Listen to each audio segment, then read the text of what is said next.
What's up, guys? I know I have not made a video in probably about 2 months now.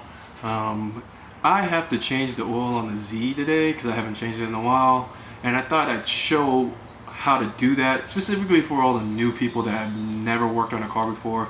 This is the first thing that you should probably learn to do.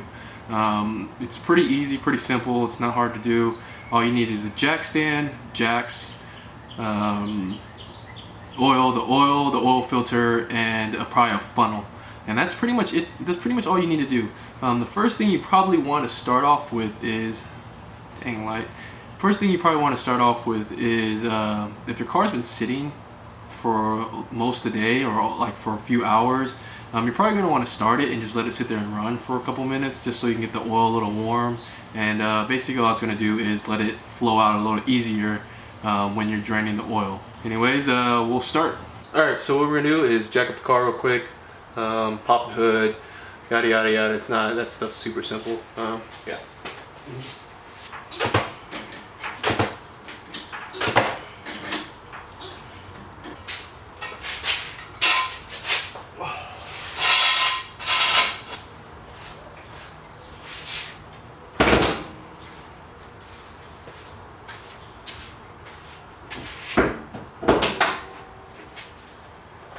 So one thing I want to let you guys know is when you jack up the car, do not just leave it on the jack. Do not trust the jack. I've seen too many stories where the jack has failed and basically the car just smashes a person. Always use a jack stand. Don't ever trust the jack. Alright, so when you get the car up in the air, you will be looking for these two things right here. That's the drain plug for the oil pan, and that's the oil filter. We'll be removing both of those. Yeah, it's pretty simple. Just these two. You're gonna need one of these drain pans. I'd recommend getting a bigger one, like a big one, just because if you get one of those smaller circumference ones, there's not a lot of area for the oil to shoot down. Even though it's like it comes out as a stream, the initial shot of it is you might miss the pan. So I recommend getting something big like this size right here. I don't know, open your oil cap right here. I mean, I would just loosen it up. You don't gotta really take it off just yet, but yeah. Anyways, I'm gonna take this bolt out right here, and yeah, let's see what we can do. What I normally like to do is just break it loose, which is a 14 millimeter.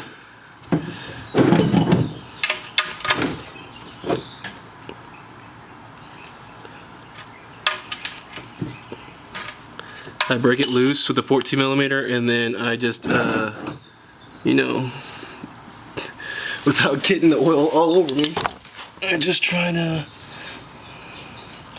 I'm in a bad spot, whatever, it's gonna get oil on me.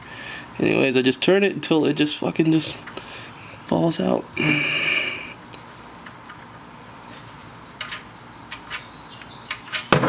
Just like that. And look, I did that quick enough, no oil on me. I will say changing the oil with this camera and light and stuff like that all in the way is a pain in the butt. From there, we are going to, after it's drained pretty much most of the way, we gotta take the oil filter off. So yeah, you're gonna probably, you might need a tool. Sorry, I didn't mention that at the beginning of the video, but you might need one of those oil filter tools that you can get from, did I oil myself? No. From Pep Boys, AutoZone, wherever you get like any automotive stuff, you should be able to find one. You should be able to find one at Walmart either. Or you should be able to find one at Walmart also. Make sure you pick a good tool because not all of them work very well and grab onto this. I've just used pliers just to squeeze in and just to get the turn, which I'm probably going to do right now once I go get those pliers, just because I kind of don't care if you damage that as long as you get it off. That's what matters. See, I'm going to use this guy right here to get this fucking thing off. Alright, so this is the old drain plug that was in there. And this is the one I'm going to use. As you can see, it's magnetic. And basically your motor Your motor, fuck. If I can get in the damn hole, that's what she said. Anyways, your motor will make metal shavings. They all motors do. At some point, they just do over the course of time. Anyways, they're supposed to catch this. It's supposed to help catch some of those old metal filings off your motor. Just to help it prolong its life and stuff like that. I mean, this is not necessary. I ordered the hatch strut a while, like last year, and I ordered this on top of that from Z1, and I thought, why not just get this too while we're there, while I'm ordering stuff, you know? By the way, you don't also want to. By the way, you don't want to over tighten this bolt. Just little snug tight is all you need. All right, so when you take this off, there is going to be oil that's going to come out of there.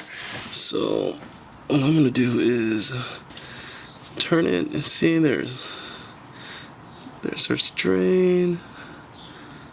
I'm going to let most of that just drain out like that.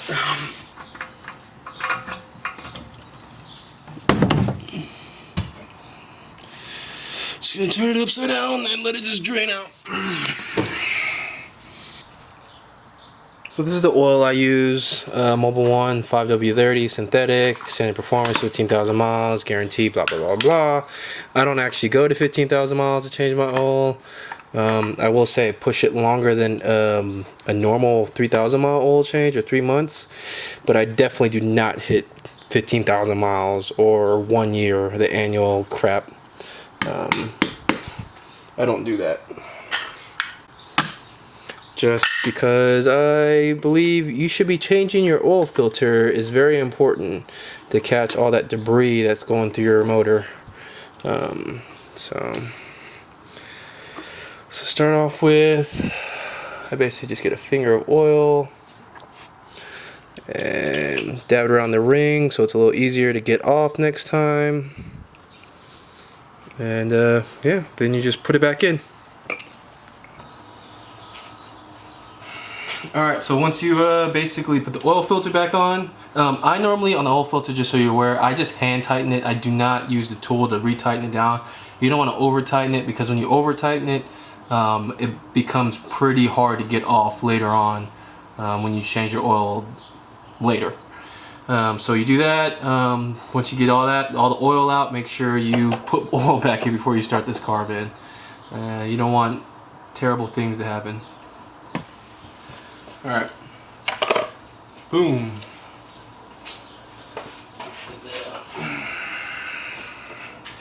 By the way, I just buy one of these big, 5 quarts, and I literally give the Z the entire thing.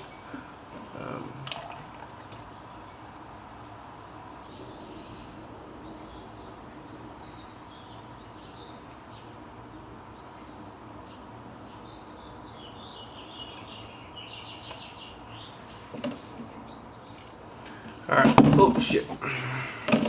I'm gonna leave that there for a little while and get as much oil out of it. You want to check to make sure the oil level is good.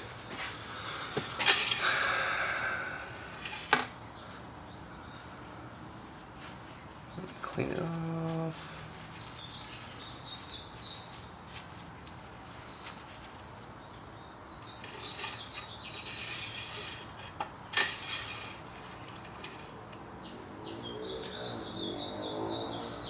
Oh yeah, we look pretty good.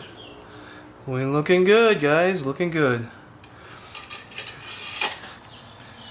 So one thing I forgot to tell you guys, especially when changing the oil on the Z, you might have to take out the splash guard on the bottom of the car. I don't have mine in there right now because kind of broke. I need to order one of those Z1 metal, or not Z1, but one of those aluminum under trays.